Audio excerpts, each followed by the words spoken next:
Hi, எல்லாருக்கும் வணக்கம். நிறைய நாளாச்சு ரெசிபி வீடியோஸ் போட்டு. இதுக்கு முன்னாடி உள்ள வீடியோ நீங்க பார்த்துருப்பீங்க.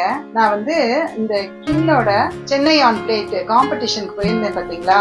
அதுல இந்த குக்டு சேனல் இருக்காங்க பார்த்தீங்களா, அவங்களும் ஸ்பான்சர் பண்ணியிருந்தாங்க. அப்ப அவங்களோட ப்ராடக்ட் நிறைய வந்து எங்களுக்கு வந்து கிஃப்ட் பண்ணியிருந்தாங்க.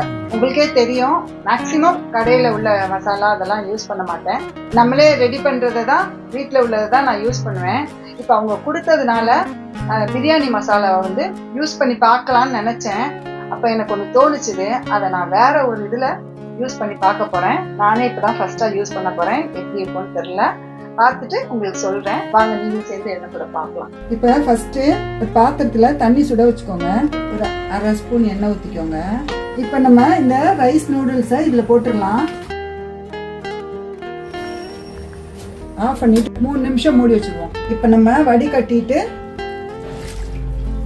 அவங்க எண்ணெய் வேண்டான்னு தான் போட்டிருக்காங்க.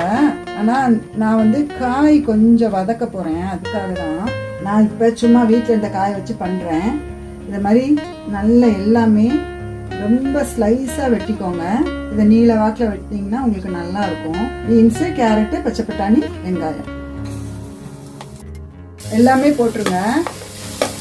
ஏன்னா நம்ம வேற மாதிரி செய்கிறோம். சும்மா ஒரு 2 நிமிஷம் அதை வதக்கி விட்டுக்கோங்க. இல்லைன்னா நீங்கள் அப்படியே ஸ்டீம் பண்ணி கூட போட்டுக்கலாம். குக்டு அவங்களோட பிரியாணி மசாலா தான் இப்போ நம்ம யூஸ் பண்ண போகிறோம்.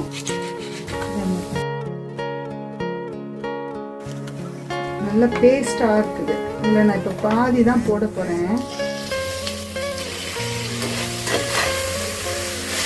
கொஞ்சம் கிளறி விட்டுக்கலாம். இதில் உப்பு இருக்கான்னு பார்க்கலாமா? இல்லைன்னா நம்ம கொஞ்சம் உப்பு போடணும்.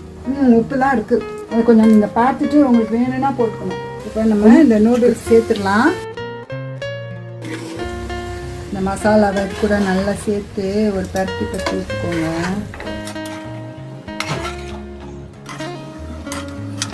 சும்மா கொஞ்சோண்டு உப்பு தேவைப்படுது, போட்டுக்கிறேன். 2 நிமிஷம் சும்மா அப்படியே ஒரு மூடி வைப்போம். ஒரு மீடியம் ஃப்ளேமில் வச்சு வைங்க. சும்மா நான் அந்த மசாலாலாம் நல்லா கொஞ்சம் அதில் சேரட்டும் தான் மூடி வச்சேன். நீங்கள் ஸ்டீம் பண்ணி காய் போட்டிருந்தீங்கன்னா சும்மா ஜஸ்ட் அப்படியே இது பண்ணிக்கலாம். ஓகே, நல்லா வந்திருக்குது. டேஸ்ட் பார்ப்போமா? அந்த பேக்கெட்டை பிரிக்கிற வரைக்கும் அதுக்குள்ளே எண்ணெய் இருந்தது, நான் பார்க்கல. அந்த எண்ணெயை ஊற்றிருக்கலாம். எண்ணெய் அதுவே போதும். ட்ரை பண்ணி பாருங்கள்.